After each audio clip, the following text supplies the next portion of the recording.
Hello dear students, this is doctor Akanksha Agrawal, आपकी गुरु माँ। क्या आप जानते हैं नीट में सिलेक्शन ना होने की सबसे बड़ी गलती हम क्या करते हैं? आपको मालूम है? हम सब्जेक्ट्स को, टॉपिक्स को, चैप्टर्स को बैलेंस नहीं करते हैं। जो चैप्टर्स, जो सब्जेक्ट हमें पसंद होता है, जिसमें हमारे नंबर आते हैं, हम या तो वही पढ़ते रहते हैं और जो वीक है वो वीक रह जाता है, या कुछ स्टूडेंट्स क्या करते हैं, जो वीक है उसे पढ़ने में लग जाते हैं और जो स्ट्रांग है वो भी गिर जाता है।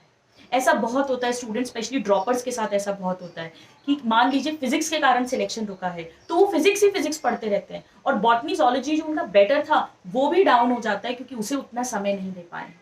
तो हमें सारे सब्जेक्ट्स को बैलेंस करना है। एक बात ध्यान रखिए स्टूडेंट्स, हम कोई पीएचडी नहीं करने आए हैं यहाँ पर, हम रिसर्च करने नहीं आए हैं, हम एक कॉम्पिटेटिव एग्जाम देने आए हैं, एक कंपटीशन प्रतियोगिता में भाग ले रहे हैं हम। और यहाँ पर वही जीतेगा जो कट ऑफ के ऊपर लेकर आएगा, और कट ऑफ लाने के लिए जरूरी है कि सारे सब्जेक्ट्स में हमारी बैलेंसिंग। तो इसके लिए हमें करना है स्वॉट एनालिसिस, SWOT।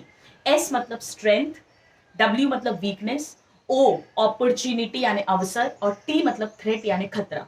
आपके पास 4 सब्जेक्ट है, botany, zoology, chemistry and physics. आप इन चारों को इन कैटेगरी में डालिए। वो सब्जेक्ट जिसमें आपको मजे आते हैं और कम पढ़ के भी ज्यादा नंबर आते हैं वो हो गया S यानी स्ट्रेंथ, आपकी ताकत।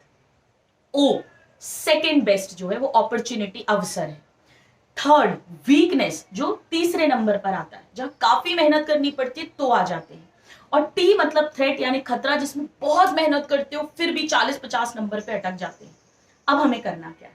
मान लीजिए मैंने मेरा स्वॉट एनालिसिस किया और मुझे पता चला कि मेरी जूलॉजी स्ट्रेंथ है number 1, number 2 botany, number 3 chemistry और नंबर 4 फिजिक्स। अब मुझे क्या करना है, जो मेरा थ्रेट और वीकनेस है उसे मैं थोड़ा सा ऊपर लेकर आऊं, और जो मेरी स्ट्रेंथ है वो टॉप पे रहे बल्कि और इंक्रीज हो जाए, और जो अपॉर्चुनिटी सेकंड बेस्ट है वो भी मेरा बढ़िया हो जाए। मतलब मुझे क्या करना है, मुझे जूलॉजी में तो नंबर और इंक्रीज करने की, मेरा एक भी क्वेश्चन गलत ना जाए। और बॉटनी भी ऐसी करनी है कि अगर मान लो मेरे 180 में से 150 160 आते हैं तो उसे भी मैं 170 175 तक लेकर जाऊं। मैं बड़ी बड़ी बात नहीं कर रही हूँ 180 की, कम से कम 175 176 तक लेकर जाऊं, ये मेरा टारगेट है। और फिजिक्स केमिस्ट्री में, अगर केमिस्ट्री में मेरे 70-80 अटक जाते हैं तो मैं उसे 120 130 तक लेकर जाऊं, और फिजिक्स में अगर मैं 40-50 पे अटक जाती हूँ तो मैं उसे कम से कम 110 120 130 तक लेकर जाऊं।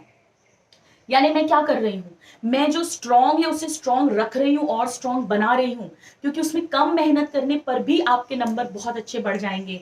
और जो वीक है उसे मैं एवरेज पे लेके आ रही हूँ। स्टूडेंट, ऐसा कभी नहीं होता कि आपके फिजिक्स में 30-40 नंबर आते हैं और आप सोचो मैं तो 150 में से 150 लाऊंगा। उसके लिए कितनी मेहनत करनी पड़ेगी। उससे बेहतर ये है कि उतनी बैलेंस वे में मेहनत करके कट ऑफ के ऊपर ले आए अपन अपन अपना स्कोर अपने आप इंप्रूव कर लेंगे।